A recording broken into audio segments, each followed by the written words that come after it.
There are places that exist in the shadows of our collective memory, places built with the intention of sanctuary, of healing, of offering refuge to minds lost in their own storms. But within the cold stone walls and behind the locked doors of these asylums, a different history was written. A history not of care, but of curiosity, not of compassion, but of control. This is a history where the most vulnerable human beings, the confused, the frightened, the different, were transformed into subjects. Their bodies and minds became the canvas upon which doctors, driven by ambition, ideology, or a twisted sense of progress, painted their darkest experiments. Welcome to history's dark lullabies. Tonight, we descend into the archives of medical horror. We will bear witness to the 10 most terrifying experiments ever conducted within asylum walls. These are not simple stories of malpractice. They are chronicles of systematic, often state-sanctioned, torture performed under the guise of treatment. They are a permanent stain on the history of medicine and a chilling reminder of what can happen when ethics are abandoned and human beings are reduced to objects of study.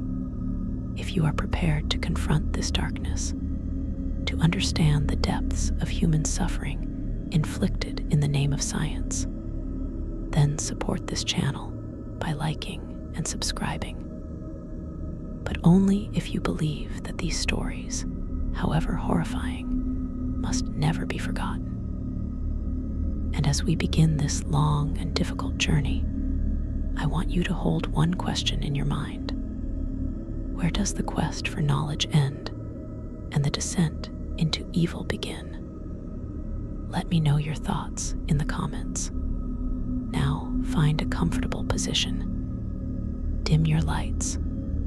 What you are about to hear will test the limits of your understanding. We begin our descent with a fevered dream of a cure. Our first story takes us to the early 20th century, to the bustling psychiatric clinics of Vienna, where a devastating disease known as general paresis of the insane, or GPI, was a certain death sentence. It was the final, horrifying stage of syphilis, where the bacteria invaded the brain, leading to paralysis, grandiose delusions, and a slow, humiliating erosion of the self, ending in dementia and death. The asylums were filled with its victims, and the medical profession stood by, powerless and desperate. It was in this climate of despair that a neurologist named Julius Wagner-Jauregg began to formulate a radical, terrifying, and almost alchemical hypothesis. He had observed over the years that patients suffering from severe psychiatric conditions sometimes experienced a miraculous, if temporary, improvement in their symptoms after contracting a high fever from an infection like typhoid or malaria. He began to wonder if the fever itself was the key. Could the intense, internal heat of a raging infection somehow cook the syphilis bacteria in the brain, burning out the disease and arresting its progress? In 1917, he decided to test this theory. He would not test it on animals. He would test it on human beings. He would deliberately infect 9 patients, all dying from GPI, with a potentially deadly disease to see if it could cure their fatal one. The agent he chose was the Plasmodium parasite, which causes malaria. It was not chosen for its gentleness, but for its controllability. doctors could, in theory, later treat the malaria with quinine. The process was as brutal as it was simple. Wagner-Jauregg would take blood from a soldier suffering from malaria and inject it directly into the vein of his psychiatric patient. What followed was not a gentle warmth, but a raging inferno inside the body. The patient would be subjected to 10, 12, sometimes 15 bouts of violent, shaking chills and soaring fevers that could spike as high as 106 or 107 degrees Fahrenheit. Their bodies would convulse, their minds would plunge into a febrile delirium, and they would lie drenched in sweat, trapped in a cycle of agony for weeks on end, all while under the watchful eyes of the doctors who had inflicted this upon them. The outcome was a grim and paradoxical success. Approximately 30 to 50% of the patients treated saw a remission of their syphilitic symptoms. Some were even discharged from the asylum. The medical world was electrified. It was a breakthrough. In 1927, Julius Wagner-Jauregg was awarded the Nobel Prize in Physiology or Medicine for this discovery. But the cost, the hidden line in the Nobel citation, was a mortality rate of 15 to 30% from the malaria itself. This meant that for every 10 patients subjected to this torment, 1 to 3 would die not from the syphilis they were meant to be cured of, but from the cure they were deliberately and knowingly given by their doctor. They died of a disease administered to them in a clinical setting. A calculated medical decision that traded certain death for a gamble with a different, more immediate death. This experiment, born of a genuine, if desperate, desire to heal, stands as a monstrous precedent. The state-sanctioned, prize-winning use of one lethal disease as a weapon against another, turning the human body into a battlefield where the first and most fundamental casualty was informed consent, where patients became experimental fuel for a terrible, burning idea. As the 1920s turned into the 1930s, the desperation to find a cure for another enigmatic and devastating illness, schizophrenia, led to another Viennese physician, Manfred Sakel, developing a treatment that was, if possible, even more brutal. Our second story begins not with a fever, but with a coma. Sakel, while working with drug-addicted physicians in Berlin, had accidentally given one an overdose of insulin, sending him into a hypoglycemic coma. When the man was revived, Sakel noted a seeming improvement in his withdrawal symptoms. A dark and dangerous seed was planted in his mind. He began to experiment, deliberately inducing comas in patients diagnosed with schizophrenia. He developed a brutal, weeks-long regimen. Patients would be injected with large and ever-increasing doses of insulin. This would deliberately send their blood sugar crashing into dangerous territory. They would experience intense sweating, profound confusion, and violent seizures before finally plunging into a deep, profound coma, a state indistinguishable from being on the very brink of death. They would be kept in this comatose state for hours. The therapy was to induce between 50 to 60 of these comas per patient. The wards where this was practiced were scenes from a living nightmare. Rows of patients would lie in beds, all simultaneously slipping into the twilight world of insulin shock. The air would be thick with the sounds of labored breathing, the thrashing of seizures, and the moans of the unconscious.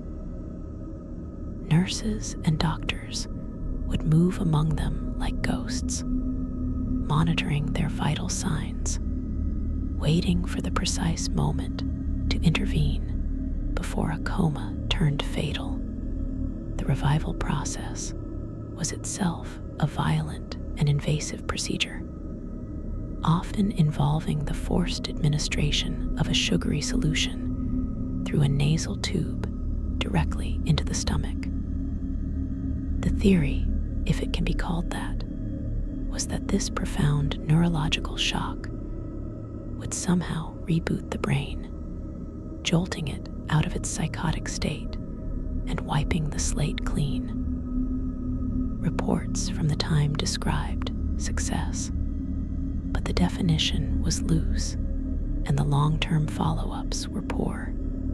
What is undeniable is the immense, protracted suffering and the staggering risk.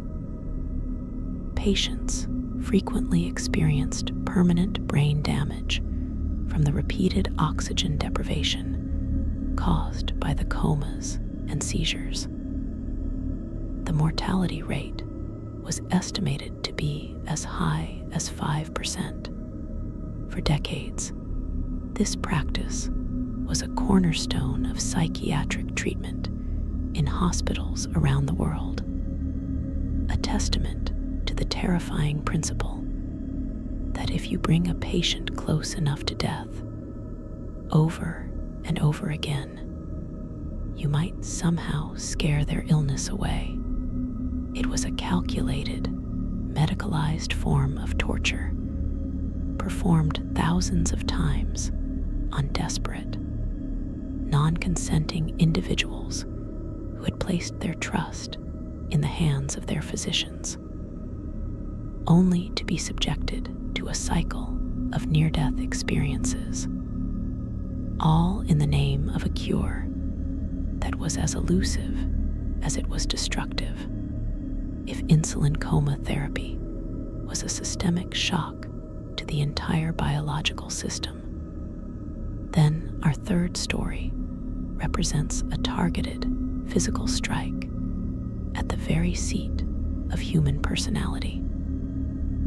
The lobotomy, and specifically the transorbital lobotomy, popularized by the American neurologist Walter Freeman, represents one of the most barbaric and widely accepted medical crimes of the 20th century. Dissatisfied with the complexity of the standard prefrontal lobotomy, which required drilling burr holes into the skull, Freeman sought a procedure that was faster, cheaper, and could be performed on an industrial scale to address the overwhelming populations in state mental hospitals. In 1946, he unveiled his innovation, a procedure so crude and violent it defies belief. He would first render the patient unconscious using electroconvulsive therapy, which served as a crude and traumatic anesthetic. Then, he would take a sharp, pointed instrument, not unlike an actual ice pick, though he later used a purpose-built tool called an orbitoclast, and insert it above the patient's eyeball. With a few gentle taps from a surgical hammer, he would drive the instrument through the thin bone of the orbital socket, about 3 inches into the frontal lobe of the brain. He was now operating completely blind, unable to see what structures he was destroying. He would then make a series of sweeping, cutting motions, severing the connections between the thalamus and the prefrontal cortex, the brain's executive center. Walter Freeman turned this procedure into a grisly, assembly line spectacle. He would often perform dozens in a single day, traveling from asylum to asylum in a van he called his lobotomobile. He saw himself as a savior, bringing relief to the hopelessly overcrowded asylums and to families desperate for any solution. The results to him were a clear success. Agitated, difficult, and emotionally volatile patients became placid, docile, and manageable. They were easier for the overwhelmed staff to handle. They no longer caused trouble, but the cost was the complete and utter annihilation of the person. The lobotomy didn't cure psychosis, it cured personality. It erased ambition, creativity, curiosity, and will. Patients were left as emotional blanks, often incontinent, childlike, and profoundly apathetic. They would sit for hours, staring at walls, their inner world reduced to a flat, gray plane. They were, in the words of one critic, no longer a problem for anyone but themselves. Freeman's legacy is one of tens of thousands of shattered lives. He had found a way to create peace by creating emptiness, to solve the problem of mental anguish by destroying the very thing that made his patients human.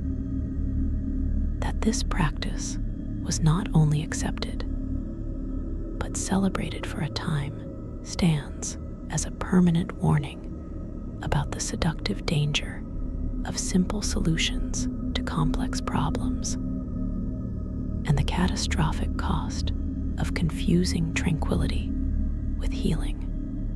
Our fourth story takes us out of the public asylum and into the shadowy world of Cold War espionage, where the lines between doctor, scientist, and government agent blurred into a terrifying singularity.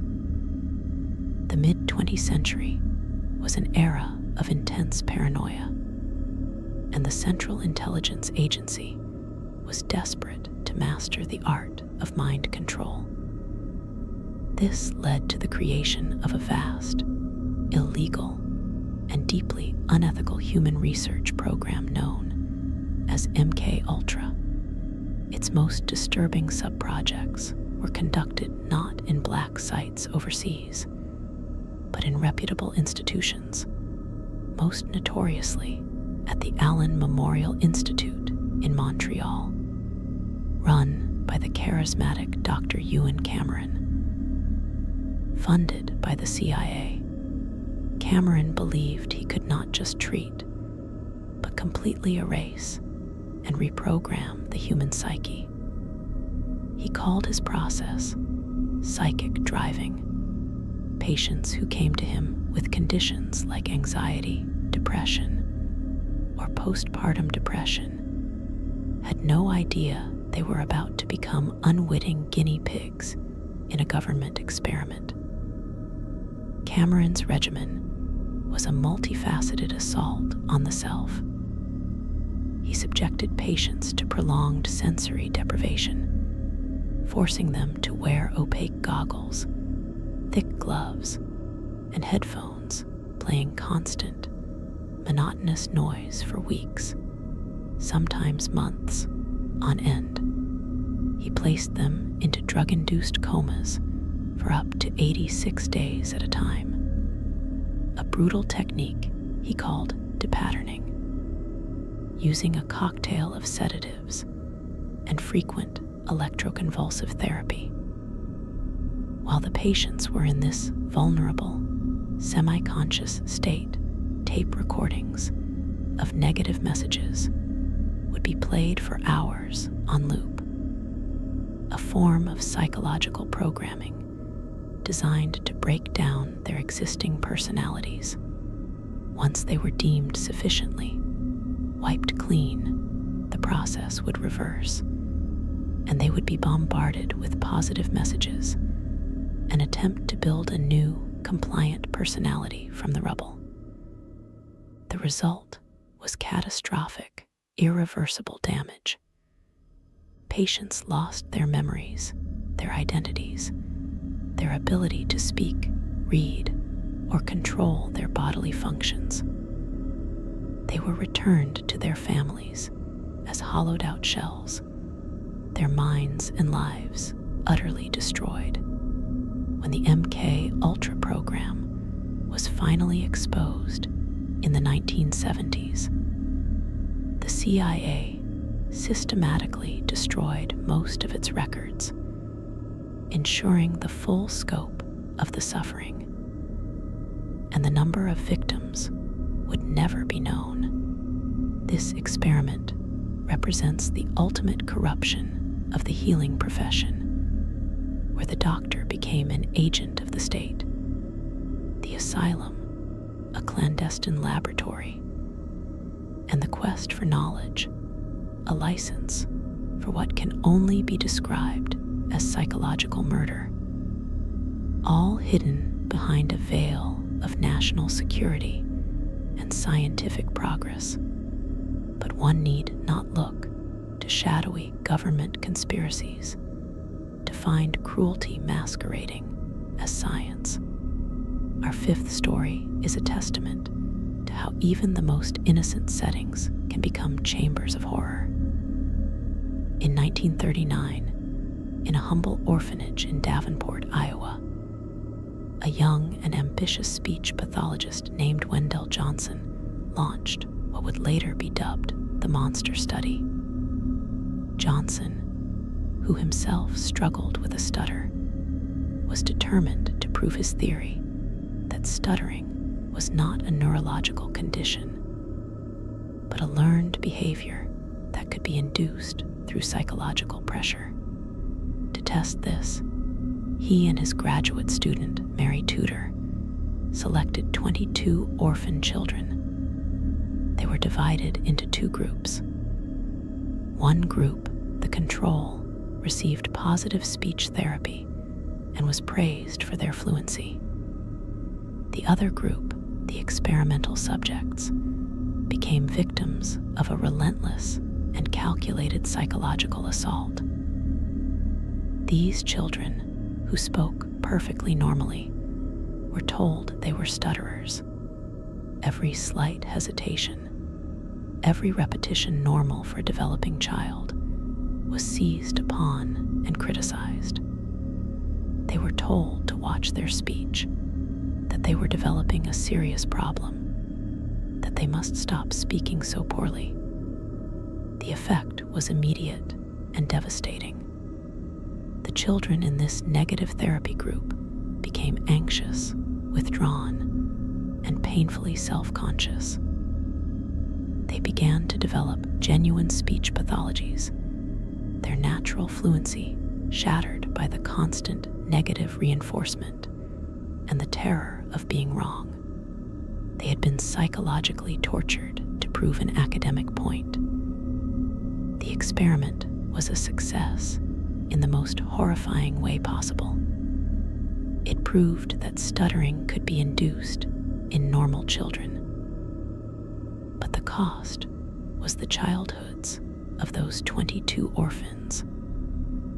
The study was so morally repugnant that Tudor herself was racked with guilt for the rest of her life, and it was hidden away, never published.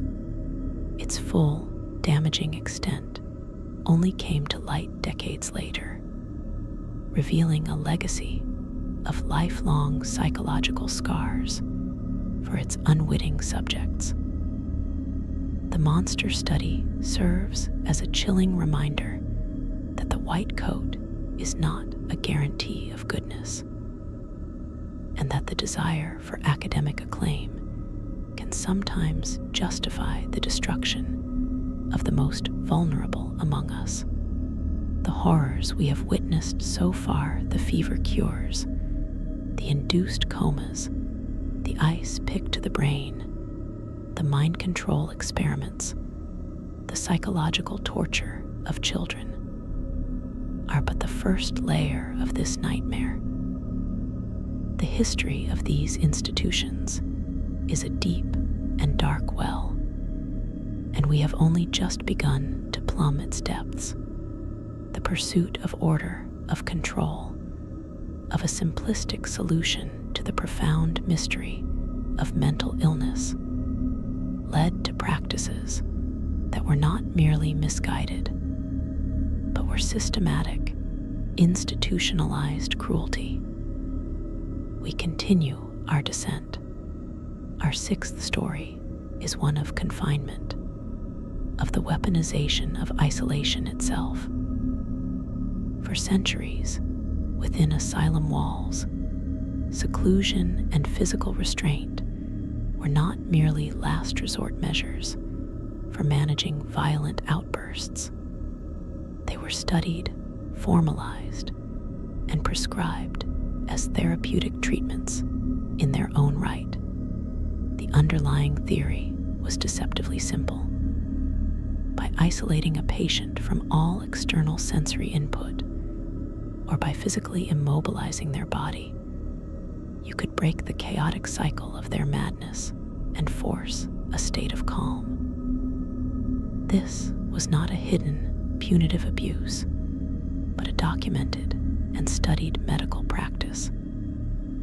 Patients diagnosed with mania, hysteria, or schizophrenia would be locked away for weeks, months, or in some tragic cases, even years, in bare, padded cells.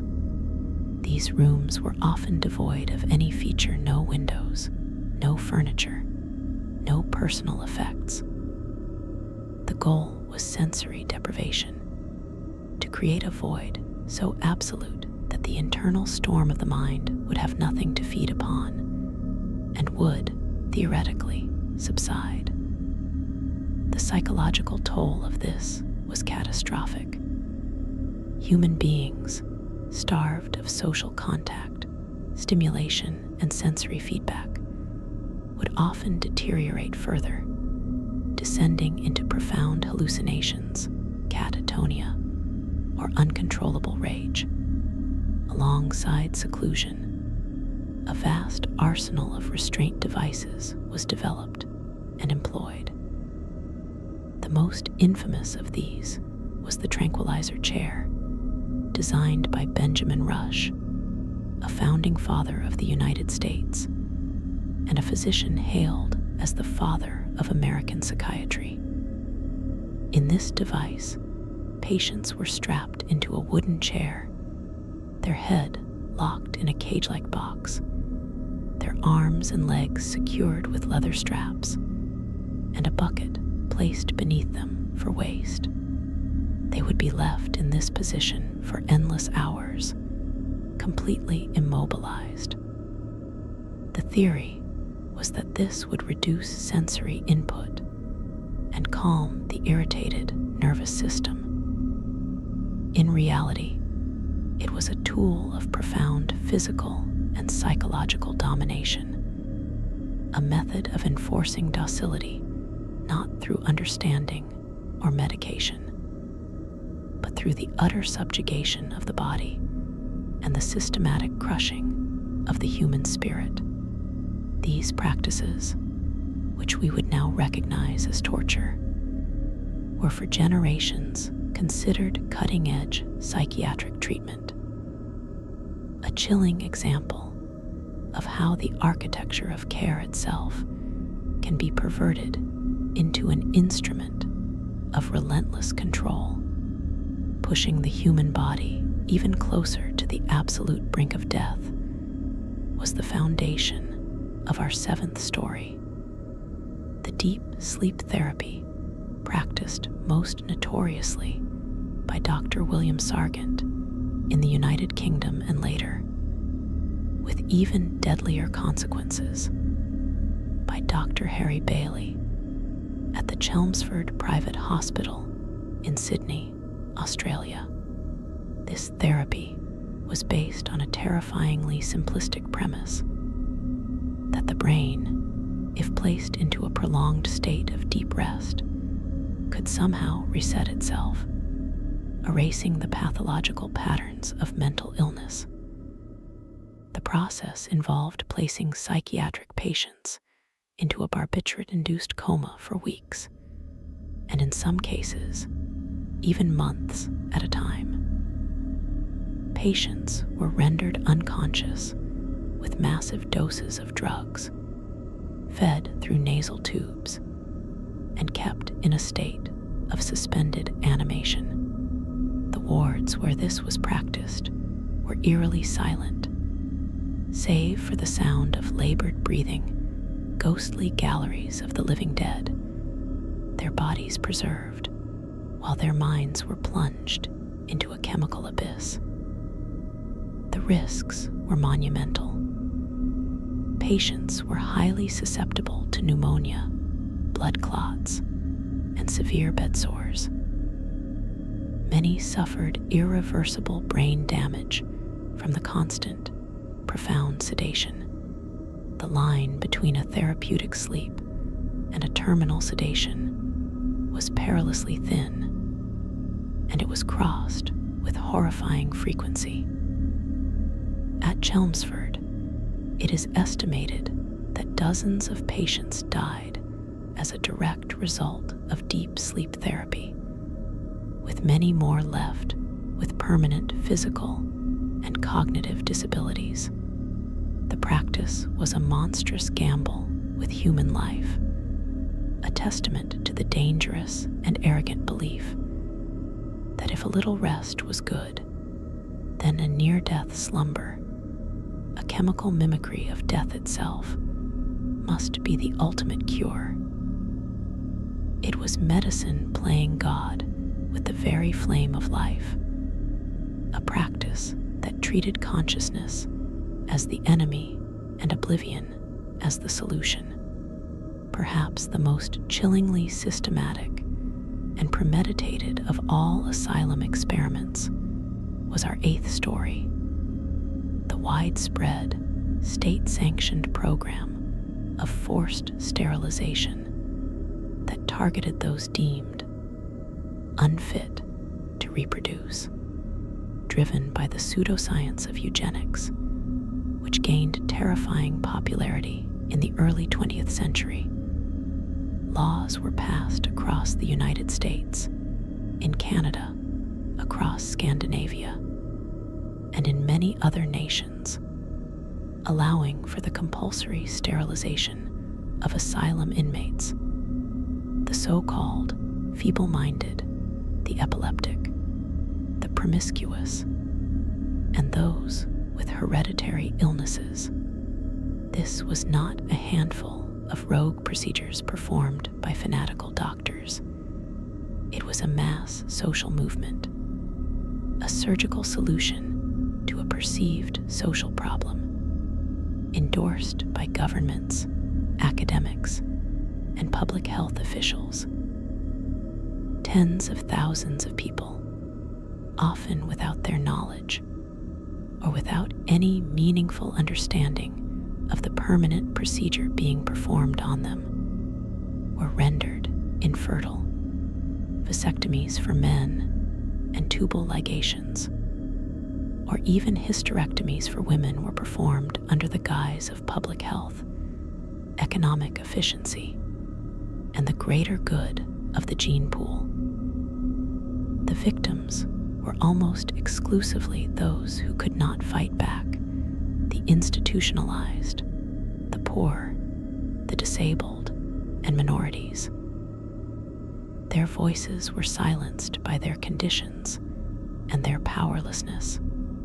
This program represented the ultimate violation of bodily autonomy, a cold, clinical, and wholesale effort to shape humanity by preventing the unworthy from passing on their genes.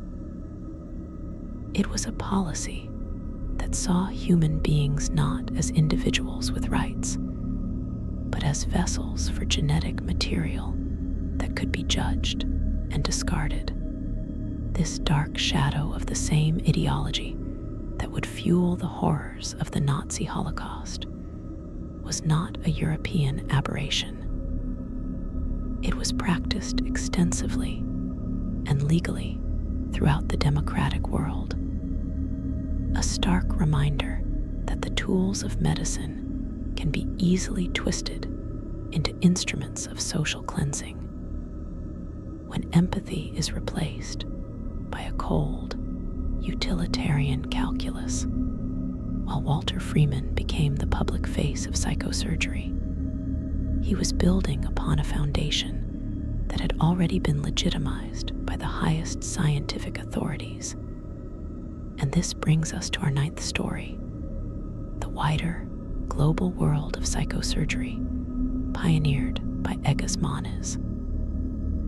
It was Moniz, a Portuguese neurologist, who first developed the prefrontal leucotomy in the 1930s, drilling holes into the skull and severing the white matter connections in the frontal lobes. For this, he was awarded the Nobel Prize in Physiology or Medicine in 1949. This award tragically and decisively legitimized the practice, sending a generation of surgeons around the world scrambling to adopt and refine it.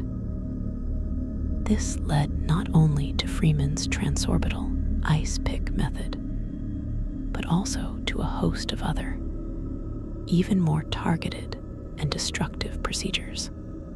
Surgeons performed bilateral cingulotomies, targeting the cingulate gyrus in an attempt to treat severe anxiety and obsessive-compulsive disorder.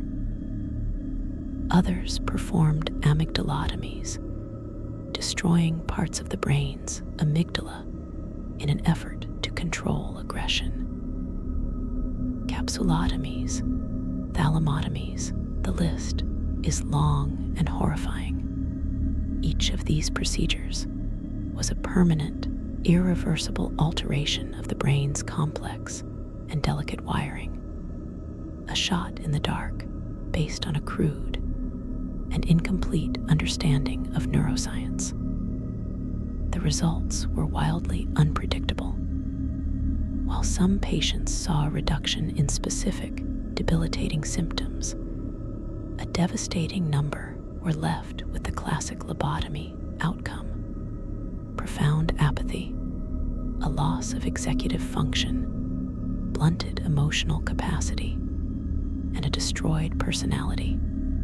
These were not precise medical interventions.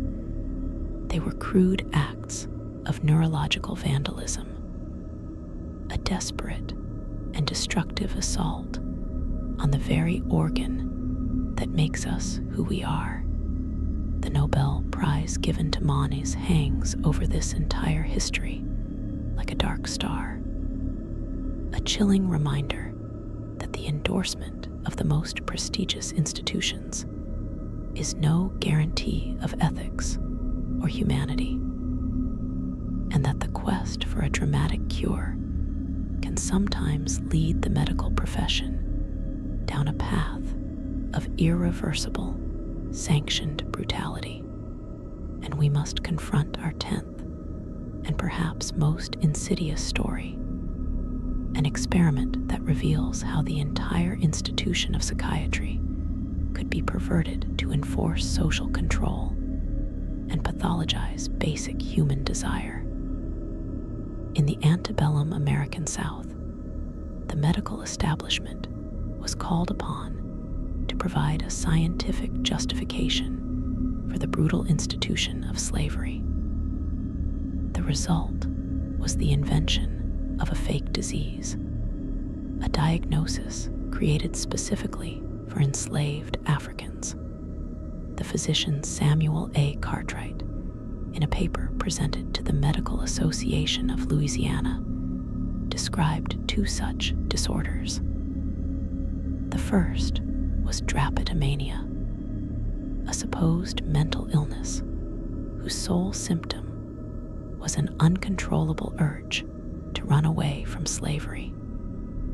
Cartwright argued that this was a disease of the mind caused by treating slaves too kindly. He recommended whipping and amputation of the toes as a preventative treatment. The second was dysesthesia Ethiopes, a condition he claimed caused laziness and a neglect of work, which he also attributed to a mental disorder peculiar to Black people, and prescribed harsh physical discipline as the cure. This was not an experiment conducted in a single asylum, but a vast societal experiment in medical gaslighting. It was the systematic use of pseudoscientific language to pathologize freedom itself, to redefine the natural human desire for liberty as a symptom of insanity, and to justify unspeakable brutality as a form of medical therapy. It demonstrated that the asylum and the power of diagnosis could be weaponized to uphold the most oppressive social orders. To break was not just with restraints and drugs, but with the very language of disease. It stands as the ultimate warning of what happens when medicine abandons its ethical foundation and becomes a servant to power, when it invents illnesses to justify oppression and calls torture a cure. Number 11, the asylum as a laboratory of neglect, the soul-crushing regime of monotony. To understand this story, you must first erase any modern conception of therapy or activity. You must transport yourself to a vast, state-run asylum in the late 19th or early 20th century. It is a world of echoing halls, of high windows, of the constant smell of disinfectant and despair. You are a patient. Your diagnosis is less important than your presence. You are one of hundreds, one of thousands. The primary problem for the administration is not your healing, but your management. The central, unspoken question of this decades-long experiment was this: how can a human being be rendered placid, manageable, and inert through the systematic application of boredom? The treatment was a regime of stupefying, meaningless repetition. This was not occupational therapy designed to build skills or self-esteem. That concept was a luxury for private sanatoriums. This was drudgery as a tool of control. You would be woken at a set hour, fed a bland, meager meal, and then assigned your task for the day. For some, it was rocking. For hours, you would sit in a large, open room filled with other patients, all rocking back and forth in simple wooden chairs. The collective sound was a low, rhythmic creak, a metronome of madness. There was no destination, no purpose to the rocking. It was motion for motion's sake, a physical manifestation of the static emptiness they were trying to induce in your mind. For others, the task was basket weaving. But these were not beautiful, intricate baskets destined for a market.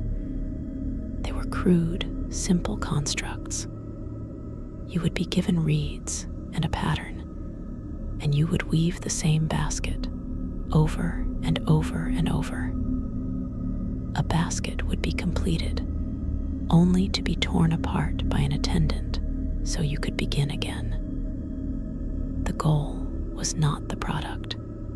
The goal was the process, the absorption of your attention into a pointless, cyclical activity that demanded just enough focus to prevent independent thought, but not enough to be stimulating or fulfilling. For others still, it was the walk.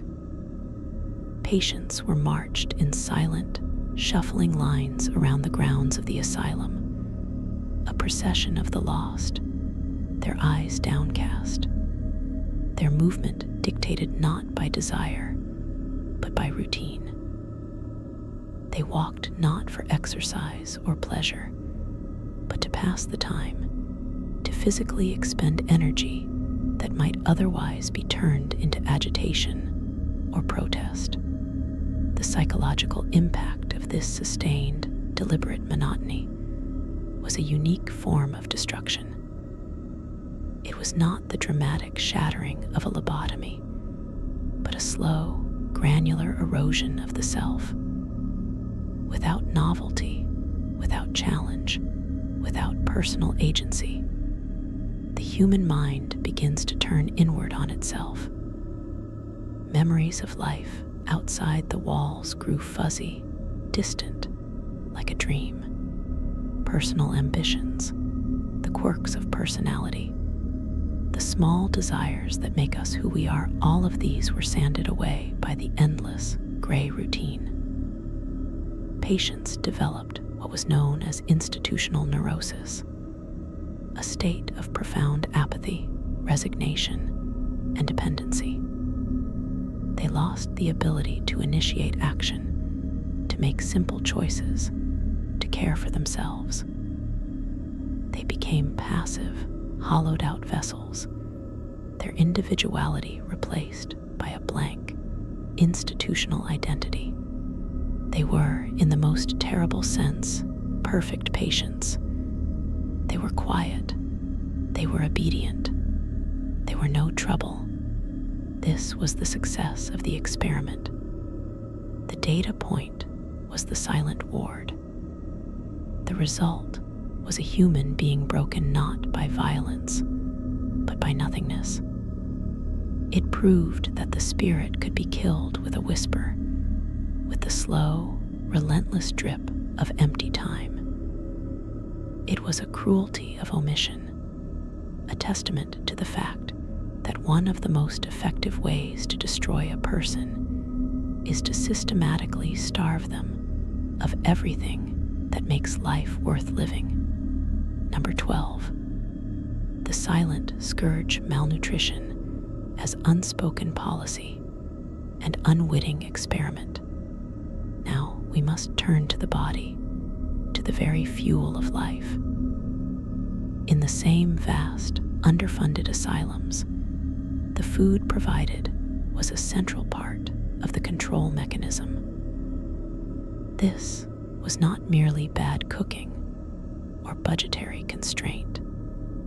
It was, in many cases, a calculated provision of the cheapest possible calories designed to maintain basic biological function while deliberately avoiding the cost of fostering health or vitality. The diet was a monotonous cycle of starches and gruel, watery porridge, thin stews, stale bread. It was chronically deficient in essential vitamins, proteins, and fats. The immediate, intended effect was control. A malnourished, physically weak patient is less likely to have the energy for resistance, for outbursts, for escape attempts. A body struggling for basic energy is a body that cannot sustain a riotous mind. This was understood, if not explicitly stated in the ledgers, but a far more sinister, unwitting experiment was taking place. The doctors and staff, many of whom were genuinely trying to understand the myriad symptoms they saw, were in fact observing and documenting the effects of prolonged vitamin deficiency on the human nervous system without ever realizing they were the cause of the very pathologies they were studying. Patients already suffering from schizophrenia or mania would develop new, terrifying symptoms. They would become disoriented. Their memories would fail. They would develop raw, scaly dermatitis on skin exposed to sunlight. Some would become paralyzed, their limbs growing weak and uncoordinated.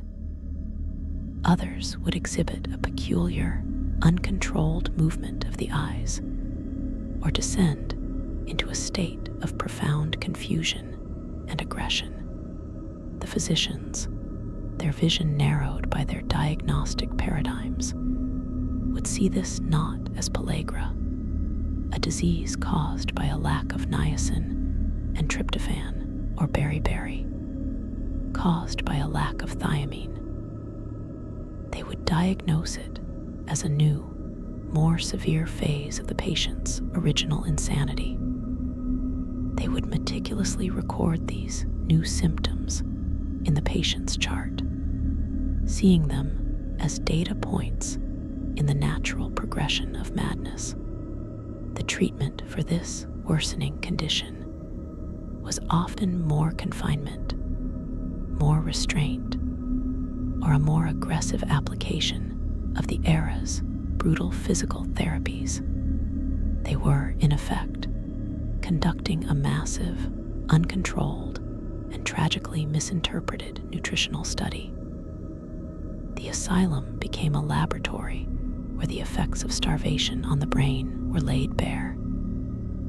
The twitching, paralyzed, and delirious patients were the living proof, the human subjects in an experiment they never consented to, an experiment whose results were meticulously recorded but catastrophically misread.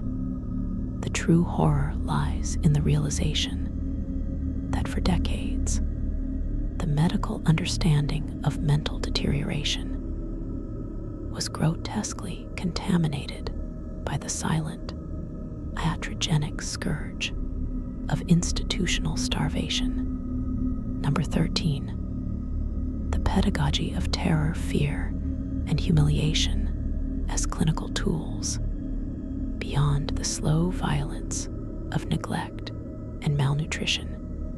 There existed a more active, deliberate school of thought that viewed mental illness not as a disease of the brain, but as a failure of will, a moral lapse that could be shocked, shamed, or frightened out of a person. This philosophy transformed the asylum into a theater of psychological terror, where fear itself was the prescribed treatment. One of the most common practices was the surprise immersion, or the cold douche. A patient, particularly one deemed hysterical or manic, would be going about their day when, without warning, they would be seized by attendants, stripped, and plunged into a bath of ice-cold water, or placed under a powerful, shocking deluge from a hose. The theory was that the sheer, violent shock to the system would jolt the patient out of their irrational state and back to their senses.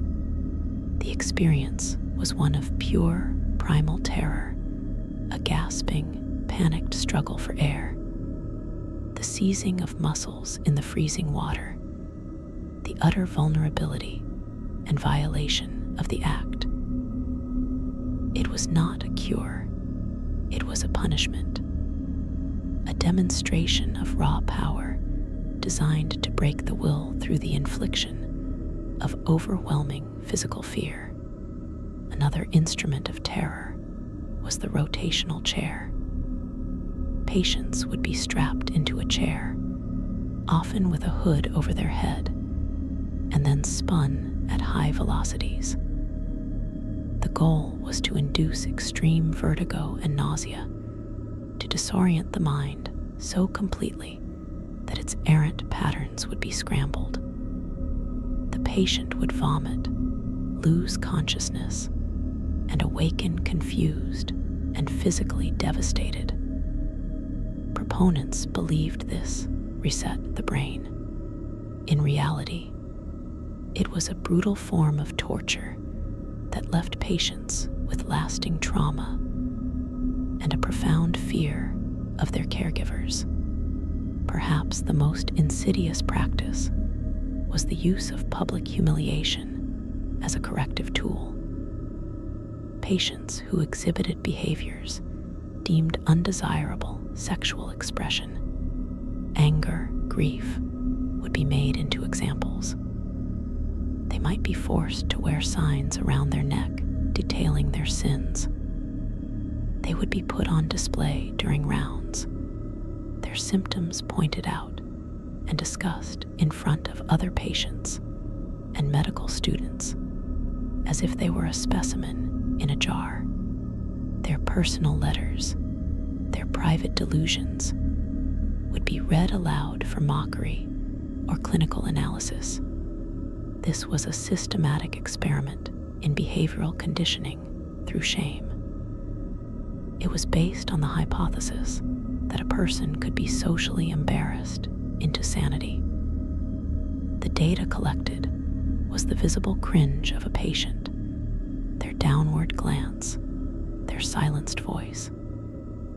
This was seen as progress.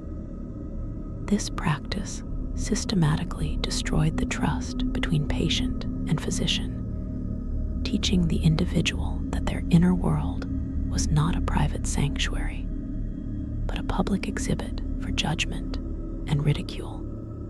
It reinforced the core message of the asylum, that you are not a person to be understood, but a problem to be corrected, and that your very self is a source of shame. Number 14. The human harvest, forced labor, and the industrial asylum. To comprehend the scale and chilling logic of this practice, you must first banish any notion of the asylum as a purely clinical space. By the late 19th century, many public asylums, particularly in the United States and Europe, were conceived as farm asylums. They were built on vast tracts of land, intended to be self-sustaining communities. This was not born of a pastoral ideal of healing, but of a grim fiscal reality. State legislatures were reluctant to fund these sprawling institutions adequately. The solution was to make the asylum pay for itself, and the currency was the unpaid labor of its inmates. The day began not with a doctor's rounds, but with a foreman's whistle. Patients, regardless of their diagnosis, be it profound depression, schizophrenia, or what was then termed feeble-mindedness, were roused from their beds and organized into work gangs. They were not asked, they were assigned. The men were marched out to the fields to till the soil, plant crops, tend to livestock, and harvest the food that would, in a cruel, closed loop, end up on their own plates. This was back-breaking, dawn-to-dusk agricultural labor, performed with primitive tools, under the watchful eyes of attendants, who were overseers as much as they were caregivers. The women were funneled into the asylum's industrial heart. They worked in massive, steam-filled laundries, washing not only the institution's linens, but often contracting with nearby hotels and hospitals, generating direct cash revenue. Their hands were raw and chapped from the lye soap, their lungs filled with damp, hot air. Others worked in sewing rooms, mending and manufacturing the very uniforms they wore, or in vast kitchens, baking bread and preparing meals for the thousands of souls confined within the walls. Some asylums had their own canneries, carpentry shops, and even shoemaking factories, all staffed by this captive, unpaid workforce. The justification, the thin veneer of medical rationale, was that this was moral treatment. Work was said to build character to instill discipline, to provide a sense of purpose. But the reality was a system of brutal economic exploitation. The patients received no wages. Their labor generated immense value, subsidizing the asylum's operations, padding its budgets, and in some cases, even generating a profit for the state. This created a perverse and powerful incentive. A superintendent's success was measured not by his cure rate, but by the efficiency of his operations, by the size of his harvest, by the balance in his ledger. A patient who was a good, compliant worker was a valuable asset. A patient who was discharged was a lost unit of production. This system warped the very purpose of the asylum. It was no longer a temporary refuge for healing. It risked becoming a permanent, self-perpetuating plantation of the mad. Doctors were pressured to find reasons to keep productive patients institutionalized. The line between a hospital and a prison labor camp became dangerously blurred. The patients themselves, trapped in this cycle, experienced a unique form of psychological bondage. Their own sweat and toil were being used to fund the very system that deprived them of their liberty. They were complicit in their own confinement, their labor building the walls higher around them. This was not therapy. It was a form of industrial-scale slavery, a decades-long experiment in how to build an economic engine powered by human suffering, and a chilling demonstration of how easily the mission of care can be corrupted when it becomes entangled with the logic of commerce and the bottom line. Number 15. The chemical straitjacket, pharmacological recklessness, and the sedated ward.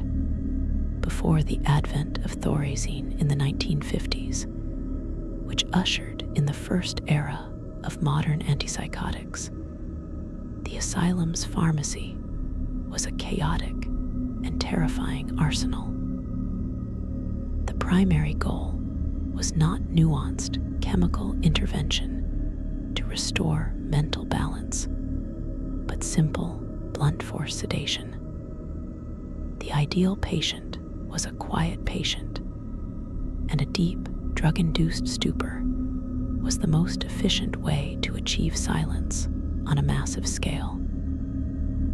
This period represents a vast, uncontrolled, and deeply reckless experiment in neuropharmacology, where generations of patients were used as living test subjects for an array of powerful, poorly understood, and often devastating compounds. The most common tools were the barbiturates, drugs like phenobarbital and sodium amytal. These were not carefully dosed for individual need. They were dispensed en masse, often mixed into food or drink, to entire wards. The result was a landscape of the heavily sedated.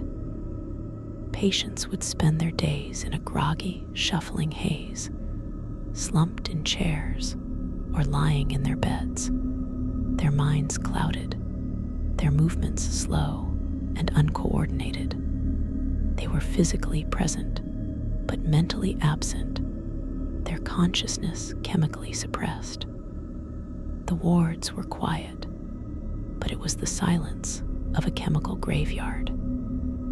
The long-term effects were catastrophic. Patients developed profound dependencies, their bodies and minds adapting to the constant presence of the drug. Withdrawal could trigger life-threatening seizures or psychotic breaks worse than the original condition. Overdoses were common. leading to respiratory depression, coma, and death, often misattributed to the patient's underlying weakness or disease. Alongside barbiturates, other chemical agents were deployed with terrifying abandon. Formaldehyde, a foul-smelling and corrosive liquid, was a favored sedative. It was so volatile that the breath of patients reeked of it, and stories abound of patients bursting into flame if they got too close to a lit cigarette. Bromides, a class of sedative salts, were widely used and led to a condition known as bromism, a toxic psychosis characterized by confusion, hallucinations, slurred speech, and skin rashes, symptoms that were, of course, often mistaken for a worsening of the patient's original madness, leading to even higher doses in a vicious, iatrogenic cycle. This was not medicine. This was chemical crowd control. Doctors observed the effects, the sedation, the addiction, the toxic psychoses, the neurological damage, and these observations became part of the medical literature. But they failed to see the true cause. They were documenting the toxic side effects of their own treatments, using their patients as the medium. The data point was the tranquilized ward. The successful outcome was the absence of noise. The human cost was the loss of years of cognitive function, of the very essence of self, drowned in a chemical soup. It was a grand, tragic experiment that proved the nervous system could be silenced with chemicals, but at the cost of the person who inhabited it.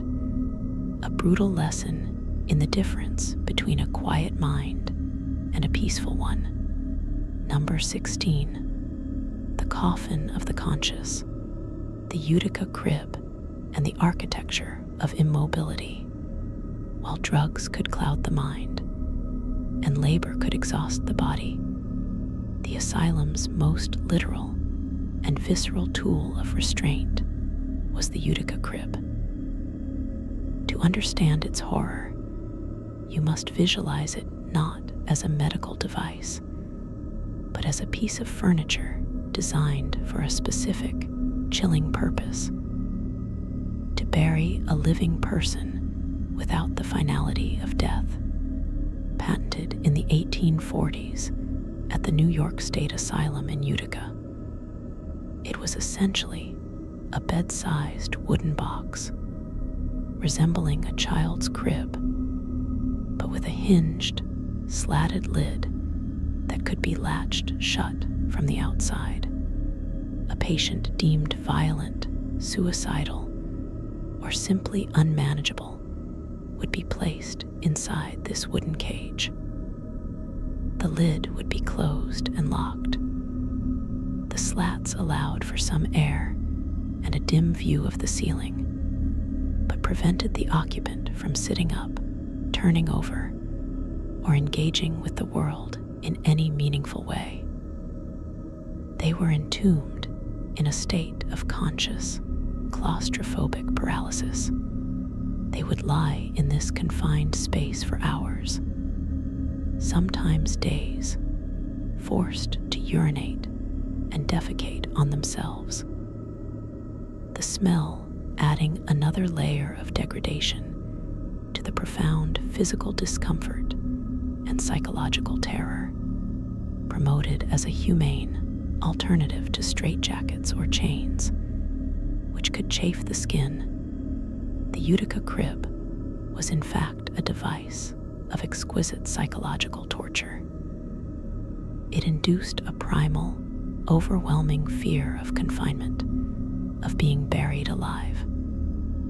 The inability to move, to stretch, to shift position, created an agony of stillness that could break the strongest will. was a tool of absolute power, reducing a human being to a state of infantile helplessness. Its widespread use across asylums for decades stands as a stark monument to an era that valued control above all else. It was a blunt experiment in sensory and physical restriction, a study of the breaking point of the human spirit when subjected to total immobilization. Each patient locked inside its wooden embrace was a data point in this grim research. Their stifled screams and desperate whimpers, the unrecorded results. The Utica crib was the physical manifestation of the asylum's darkest impulse. When faced with a troubled mind, the solution was not to listen, not to understand, but to physically box it up and lock it away, out of sight and out of mind, a living secret in a wooden coffin. Number 17. The epistemic injustice, the systemic annihilation of patient voice and reality. To understand this story, you must first comprehend the absolute power dynamic at play. The patient, by virtue of their diagnosis, was stripped of a fundamental human right, the right to be believed. Their words were not treated as testimony, but as symptoms. Their speech was not a communication to be understood, but a text to be decoded for signs of pathology. This created a closed, self-justifying logical loop from which there was no escape. If a patient claimed they were being mistreated by an attendant, this was not investigated as a potential fact. It was recorded as evidence of their paranoia. If a patient expressed profound grief over their confinement, this was not met with comfort. It was diagnosed as melancholia or hysterical weeping. If a patient denied they were ill and demanded their freedom, this was not seen as a rational desire for liberty. It was labeled anosognosia, a lack of insight into their own condition, which itself became a justification for further confinement. This was a mass, ongoing, and deeply corrosive experiment in what philosophers now call epistemic injustice. The patients were deemed hermeneutically marginalized. They were denied the very tools and credibility to have their experiences understood and taken seriously by the social structures that held power over them. Their reality was systematically invalidated. The data gathered from them, their diaries, their letters home, their frantic scribblings, their cries in the night, was not used to understand their inner world or to improve their conditions. It was mined, cataloged, and used as evidence against them to reinforce their diagnosis and justify the continuation of their captivity. The psychological impact of this sustained invalidation is almost impossible to overstate. It is a form of gaslighting on an institutional scale. When every utterance you make is twisted into proof of your madness, you are left with two terrible choices: silence or self-betrayal. To speak is to provide more evidence for your own imprisonment. To remain silent is to wither away in isolation. This practice systematically severed the most fundamental bond between healer and patient, the bond of trust. It taught generations of the mentally ill that their voice was worthless, that that their perception of reality was fundamentally broken, and that the only path to survival was to internalize this narrative of their own incompetence. The damage wrought by this practice did not end at the asylum gates. It created a legacy of shame and silence that persists to this day, a deep-seated fear in those who struggle with their mental health that their pain will not be believed, that their words will be used against them, that their reality is not real. This was perhaps the most profound and lasting cruelty of the asylum system. It not only confined the body, but it methodically dismantled the soul's ability to trust its own existence.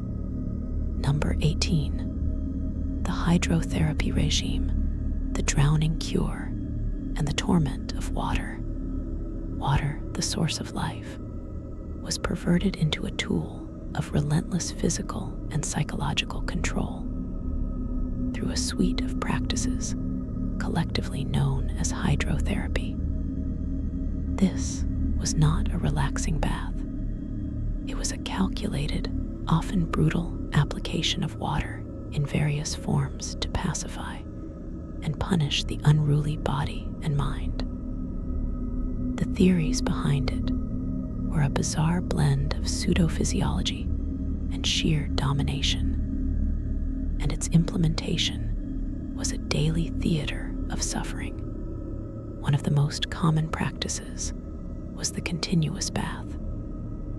A patient would be placed in a deep, coffin-like tub, and a canvas sheet would be laced across the top, with a hole for the head, effectively immobilizing them. Icy cold or tepid water would be continuously run into the tub for hours, sometimes for days on end. The patient would lie there, their skin pruning and growing numb, their muscles aching from the inability to move, their mind adrift in a featureless, aqueous hell. The theory was that this would soothe the nervous system, but the reality was a state of sensory deprivation and physical discomfort so profound it could only produce a state of exhausted, broken resignation. For more agitated cases, the spray douche was employed. The patient would be made to stand in a corner or sit on a stool, often naked, while a high-pressure jet of ice-cold water was directed at their spine or the back of their head from a short distance. The force of the water was punishing, a physical assault meant to shock the patient out of their manic state. It was terrifying, humiliating, and painful. Perhaps the most terrifying of all was the packing, or wet sheet pack. A patient would be wrapped, mummy-like, in sheets that had been soaked in ice water. They would then be wrapped in several dry blankets. As their body heat warmed the inner, wet sheets, it created a sensation of intense, claustrophobic heat and dampness that could last for hours. The pressure of the wrappings was immobilizing, and the psychological effect of being utterly confined and helpless, coupled with the bizarre thermal sensations, was a potent recipe for terror and disorientation. These were not rare or exceptional punishments. They were prescribed treatments, detailed in medical textbooks, and administered by staff as part of the standard therapeutic regimen. The asylum became a hydrotherapeutic laboratory, experimenting with the effects of temperature, pressure, and immobilization on the human nervous system. The success of a treatment was measured by the patient's subsequent docility, there will broken not by reason or compassion, but by the relentless, draining application of water in its most unforgiving forms. It was a practice that demonstrated how easily an element essential for life could be weaponized to induce a state of helpless, shivering submission. Number 19. The electrical panacea, the proliferation of shock and its many horrors. Long before electroconvulsive therapy, ECT was refined and used with anesthesia and muscle relaxants. Electricity was wielded in the asylum as a terrifying and versatile tool of punishment and control, based on the simplistic and brutal belief that a jolt of current could reset a malfunctioning brain. The landscape of electrical treatment was a chaotic and horrifying one, far exceeding the bounds of what we now know as ECT. The most infamous device was the electroconvulsive therapy machine itself, used in its unmodified form. Patients received powerful electrical currents directly to the temples without any anesthetic or muscle relaxants.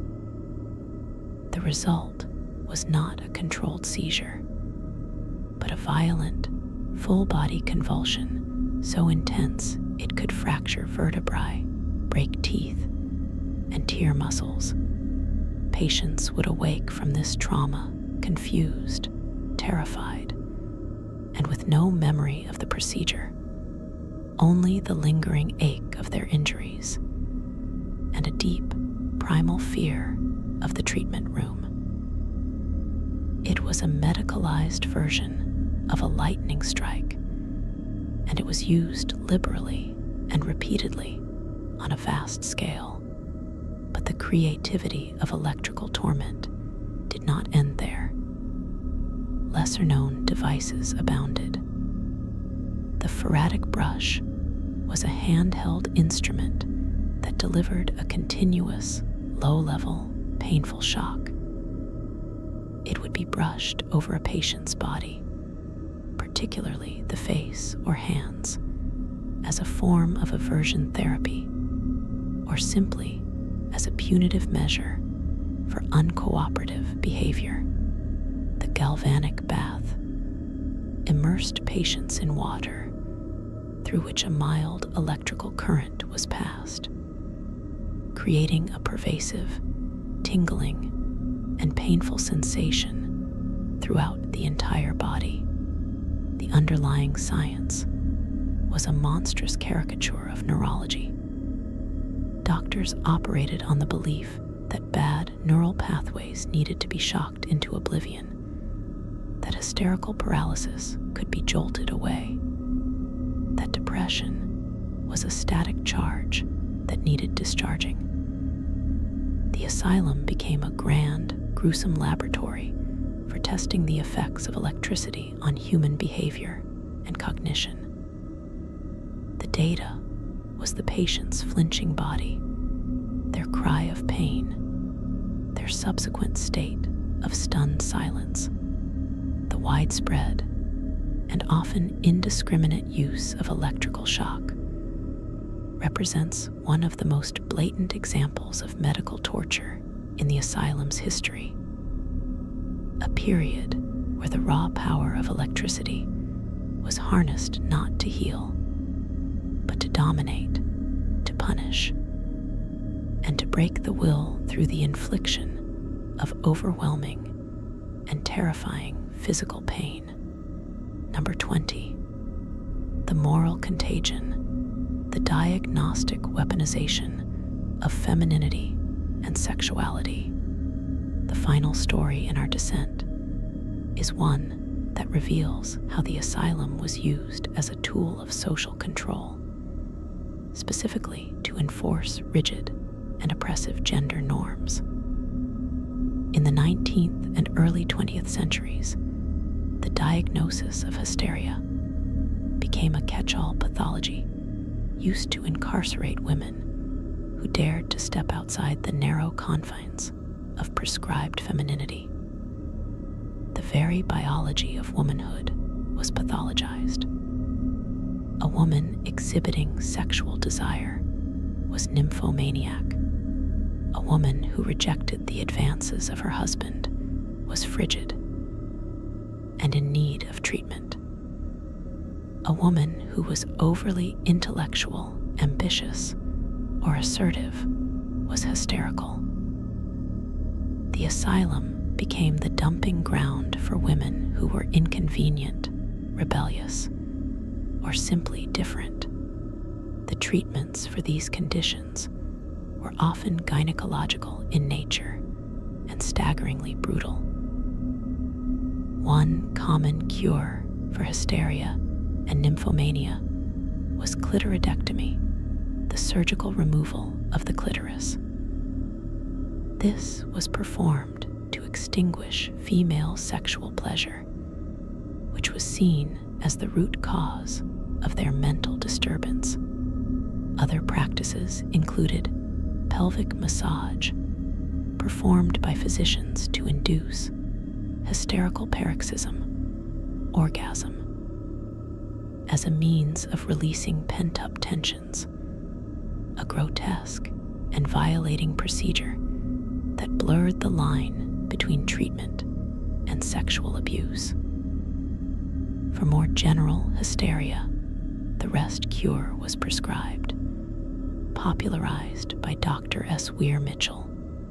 This involved complete bed rest, isolation from family and friends, and a rich, fattening diet designed to create a passive, docile, and physically heavy body, thereby, in theory, calming a rebellious mind. This was a mass, systemic experiment in social engineering. The asylum was the laboratory where deviance from gender roles was pathologized and brutally corrected.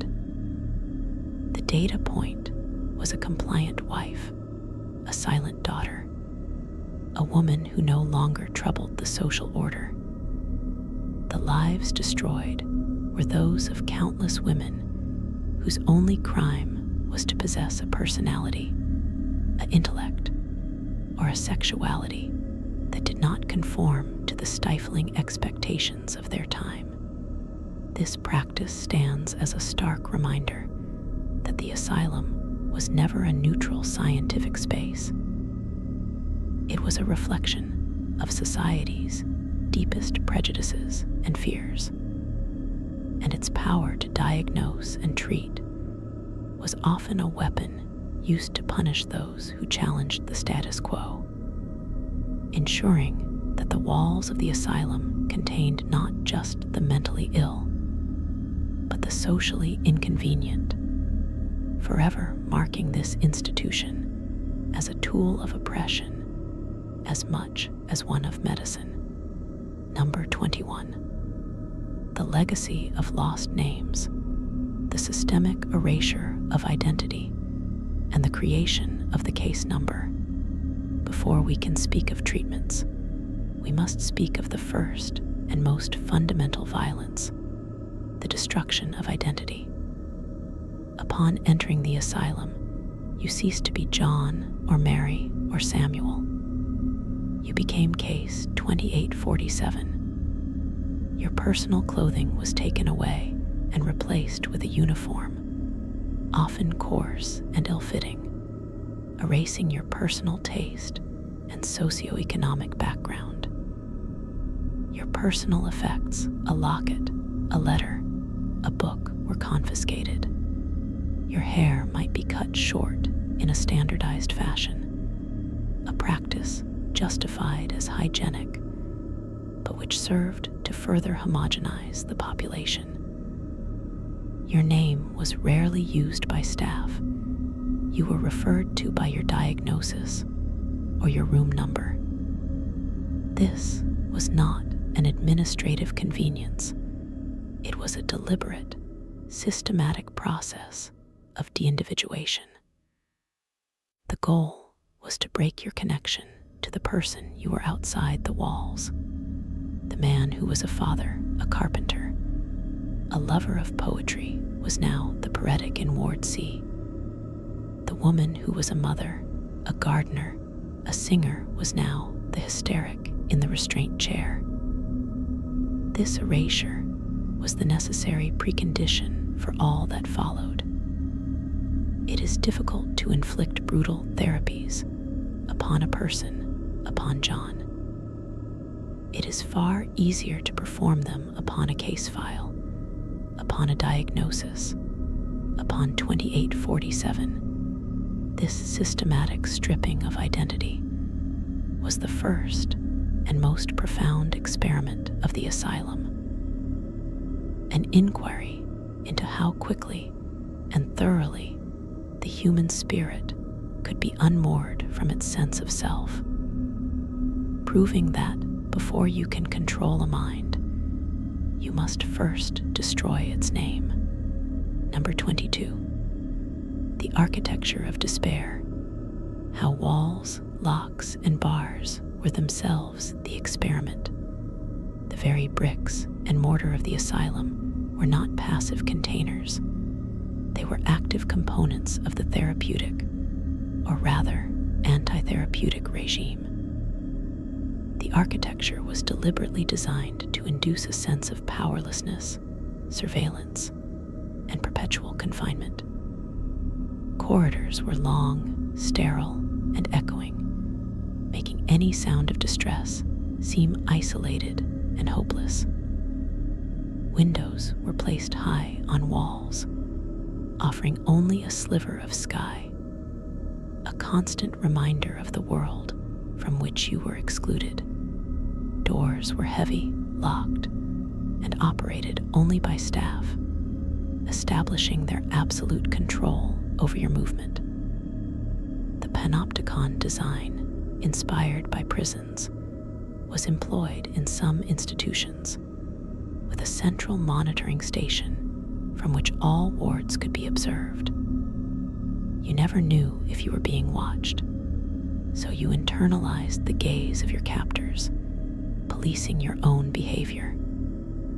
This architectural environment was a continuous, unspoken experiment in psychological conditioning. It asked the question, can a human being be broken by their environment alone? The answer, written in the slumped shoulders and vacant stares of the inmates, was a resounding yes. The asylum building itself was a machine for producing despair, a laboratory where the effects of perpetual surveillance and spatial control on the human psyche were tested every minute of every day, with the inmates as the unwitting subjects. Number 23. The corruption of family, the weaponization of visitation and correspondence. The asylum did not merely isolate the patient within its walls. It systematically worked to sever their ties to the world outside, often by corrupting their most vital lifeline, their family. Visitation was not a right. It was a privilege that could be, and often was revoked as punishment for uncooperative behavior. When visits were allowed, they were often supervised, their conversations monitored, their physical contact limited. This turned what should have been a moment of comfort into a strained, artificial performance for the benefit of the staff. Even more insidiously, patient correspondence was not private. All letters sent and received were read by asylum staff. Letters expressing discontent, describing poor conditions, or pleading for release were often confiscated and destroyed. Letters from families expressing concern might be withheld from the patient if the staff deemed them agitating. In some cases, doctors would even write letters to families themselves, impersonating the patient to assure them that all was well and that the patient was content and improving. This was a deliberate, systemic experiment in the destruction of social bonds.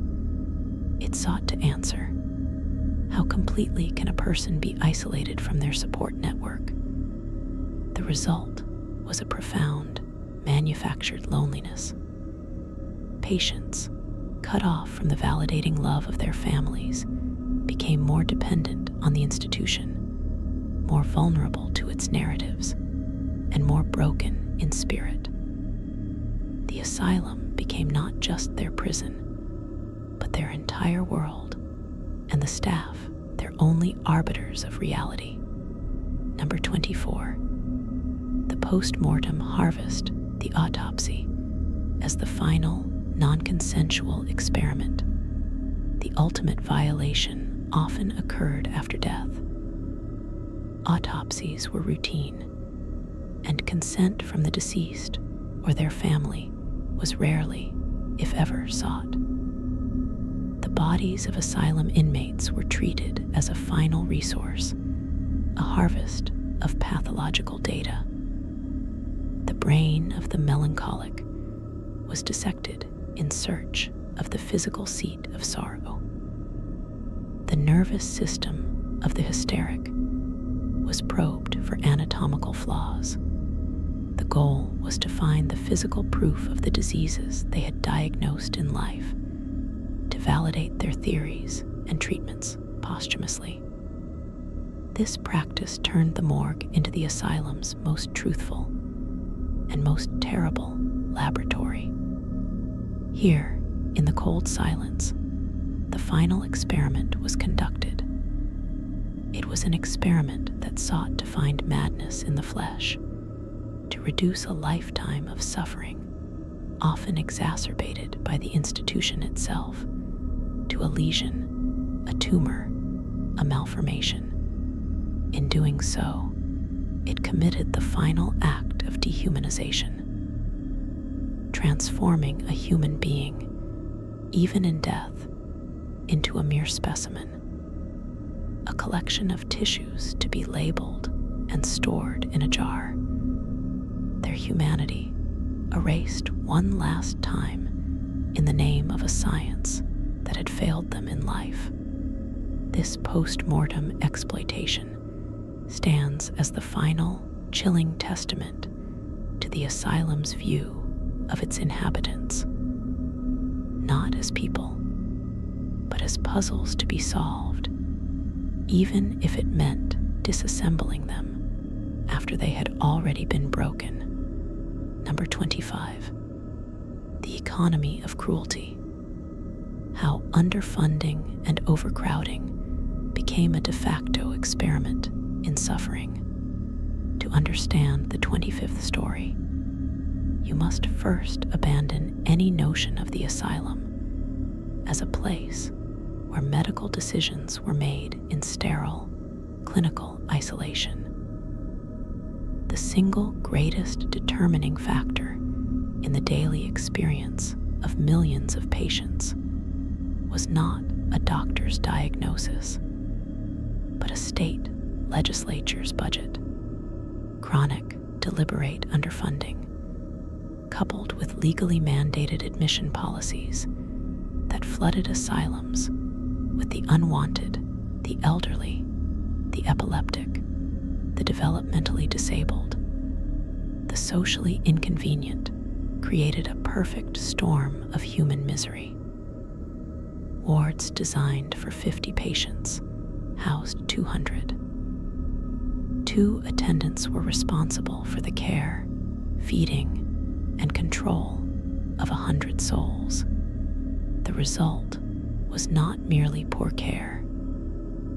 It was a catastrophic, system-wide experiment in the effects of radical neglect on the human condition. The data from this experiment was written in the bodies of the patients. With too few staff to assist them, incontinent patients were left for hours in their own waste, leading to pain painful, flesh-eating sores, and chronic infections. With kitchens stretched beyond capacity, the nutritional value of food plummeted, silently exacerbating the pellagra and beriberi we have already discussed.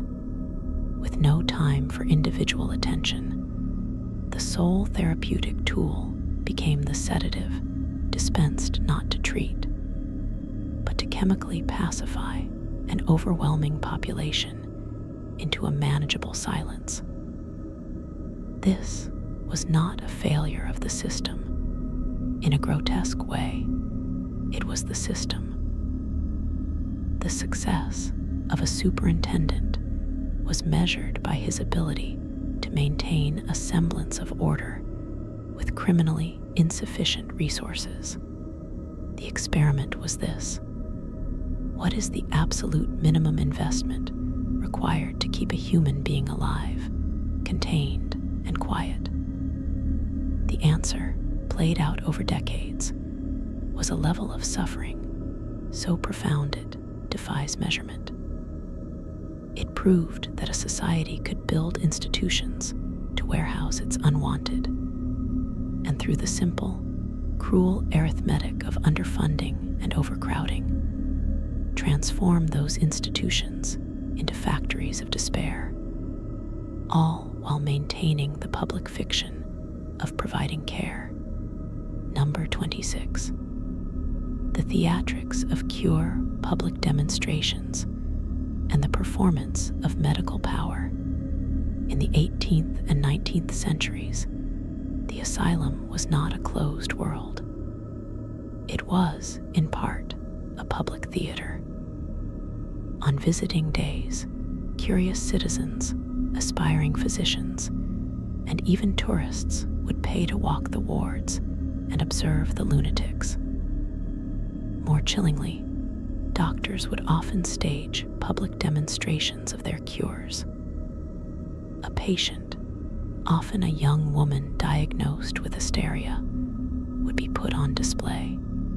The physician, before an audience of his peers and the public, would perform a magnetic treatment, administer an electrical shock, or induce a hypnotic trance.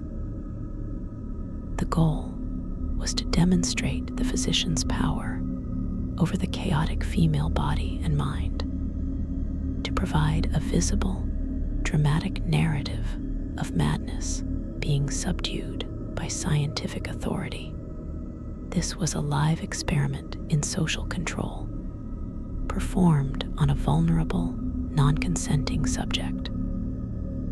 The patient's distress, her convulsions, her trance state, were not seen as symptoms of her suffering, but as proof of the doctor's prowess. Her body became a public spectacle, her humanity erased for the entertainment and education of the crowd. These demonstrations served a dual purpose.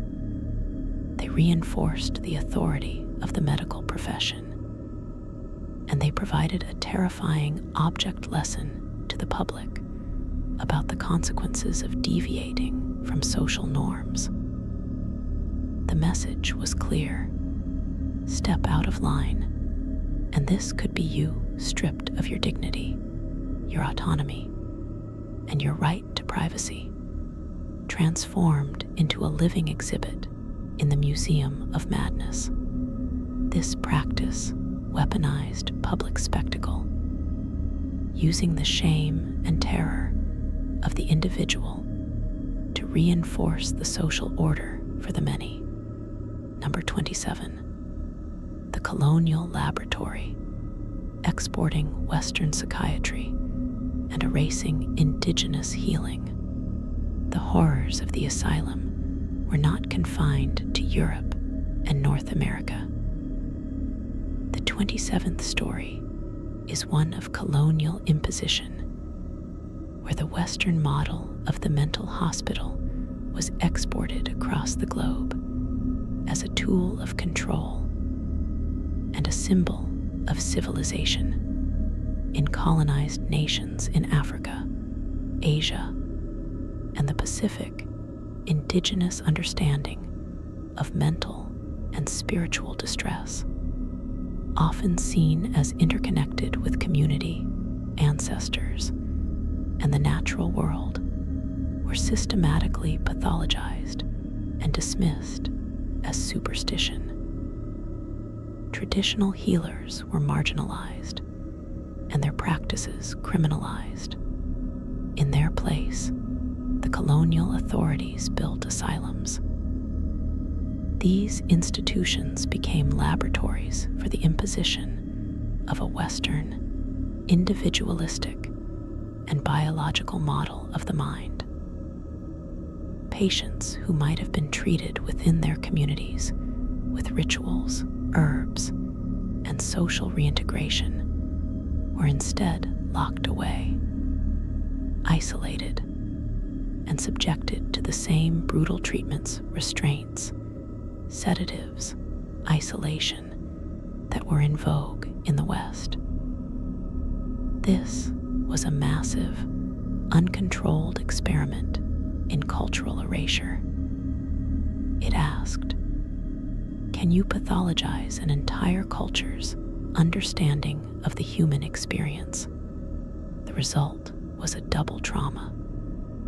The trauma of the original distress, now compounded by the trauma of being torn from one's community and subjected to a foreign, terrifying, and often brutal system of care that fundamentally misunderstood their condition.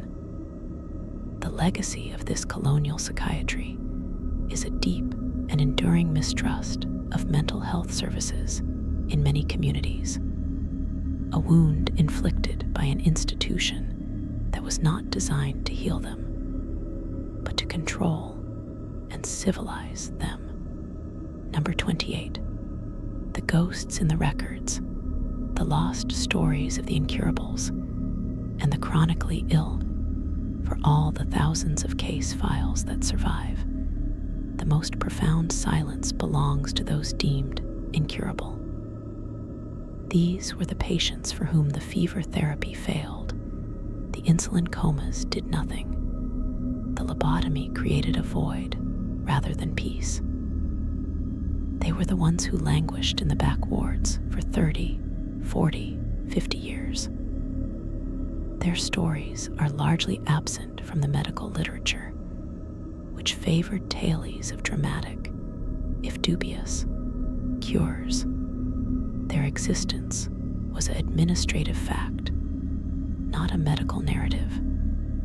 They were fed, cleaned after a fashion, and contained. Their daily, unending suffering, the slow progression of their untreated illnesses, the profound loneliness, the loss of any connection to a world that had forgotten them, was not deemed worthy of study. Their lives became a single, long, unrecorded data point in an experiment on the effects of long-term, high-dose institutionalization. What does it do to a human soul to be told they are beyond hope, and then to be stored away for decades? The answer is written in the blank pages at the end of their files, in the sheer absence of information. Their story is the story of the system's ultimate failure and its most profound indifference. They are the ghosts in the machine, their silent, protracted suffering the darkest and least acknowledged horror of the asylum era. We have walked together through the darkest corridors of human history. We have borne witness to the 28 chambers of this man-made hell, each with its own unique instrument of suffering. We have seen the body invaded by fever, the mind shattered by coma, the will erased by the leucotome. We have seen spirits broken by monotony, souls starved by neglect, and realities invalidated by the cold, clinical gaze of a science that had lost its heart. This is not merely a history lesson. This is a mass grave of the human spirit, and we have been its archaeologists. We have brushed the dust from the Utica crib and felt the chill of its wooden slats. We have inhaled the chemical haze of the sedated ward and heard the phantom echoes of the hydrotherapy rooms. We have seen the ghostly ledger entries that transformed a beloved mother, a witty brother, a gifted artist into case 2847, a subject for study, a problem to be managed. The question that now hangs in this silence, heavier than any door, is not what was done, but why.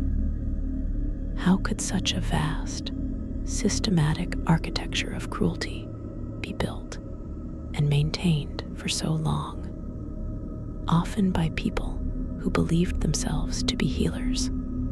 The answer lies in the most terrifying human failing of all, the capacity for disconnection. It is the chasm that opens when curiosity is divorced from compassion. When the scientific mind becomes so obsessed with the mechanism of a broken mind that it forgets the person living within it. When the drive for order, for control, for a neat and tidy solution overwhelms the messy, complicated, and sacred work of empathy. The doctors who induced malarial fevers saw a disease to be conquered, not a man shivering in delirium. The architects who designed panopticon wards saw a system of efficient surveillance, not a human being starving for a moment of unobserved privacy. The state legislators who underfunded these institutions saw a balanced budget, not the flesh-eating sores that would blossom on neglected skin. This is the ultimate lesson of the asylum. Its true horror was not the iron and the leather, the cold water or the electric current. Its true horror was a philosophical one, the reduction of a human being to a concept, a diagnosis, a number, a specimen. Once that reduction was complete, any atrocity could be justified in the name of treatment, of science, of public safety, of simple convenience. And so, as we stand here in the lingering echo of their suffering, we must ask ourselves the most vital question. Where do these asylums exist today? They do not stand in the same form. The massive state hospitals are largely shuttered, their ruins a monument to a discredited past. But the human impulses that built them, the fear of the other, the desire for simple solutions to complex pain, the tendency to disconnect from that which disturbs us, these have not been eradicated. The asylum exists now in the shadows of our own society. It exists in the stigma that still surrounds mental illness, a stigma born in those wards and carefully cultivated for centuries. It exists in the desperate loneliness of the elderly and the chronically ill, who are too often warehoused and medicated into silence. It exists in our justice systems, where the mentally ill are 3 times more likely to be in a jail cell than a hospital room. It exists in the rhetoric that dehumanizes the homeless, the addicted, the different, allowing us to walk past them on the street as if they were not there. The legacy of the asylum is not just a ghost story.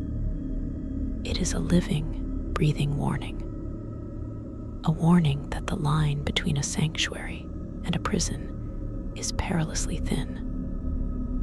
A warning that the most dangerous diagnoses are not found in medical manuals, but are the silent, unspoken ones we assign to those we fear. Unworthy, unfixable, other. But this is not a hopeless ending. For from this profound darkness, a fierce and determined light was born. The entire modern framework of bioethics, informed consent, institutional review boards, patient advocacy, the emphasis on dignity and autonomy was forged in the fire of this failure. These are not abstract concepts. They are living monuments to the millions who suffered without them. Every time a patient is asked for their consent, every time a research proposal is scrutinized for its ethical implications, every time a family advocates for their loved one's humanity, the ghosts of the asylum are acknowledged, and their suffering is redeemed in some small measure.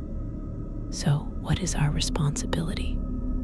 Having heard these dark lullabies, we must be the keepers of this memory. We must be the ones who refuse to look away. We must carry the weight of this history not as a burden of guilt, but as a compass for our own humanity. When we encounter someone in the grip of mental anguish, we must see a person, not a problem. We must listen to their reality, even when it is uncomfortable, rather than pathologizing their pain. We must challenge systems that prioritize control over care, efficiency over empathy. We must relentlessly question authority, especially medical authority, and demand that it always be tempered by humility and compassion. We must build in our own lives and in our societies asylums in the truest sense of the word, places of safety, of refuge, of unwavering respect for the inviolable human spirit. Not places of walls and locks, but places of connection and understanding. The final, haunting whisper from these empty halls is not a curse, but a plea to remember, a plea to see, a plea to never, ever allow the light of one human soul to be extinguished because its flickering was inconvenient or its pattern was unfamiliar. Let the silence that now falls be a different silence, not the silence of the abandoned ward, but the silence of reverence, not the silence of forgetting, but the silence of solemn oath. Remember them.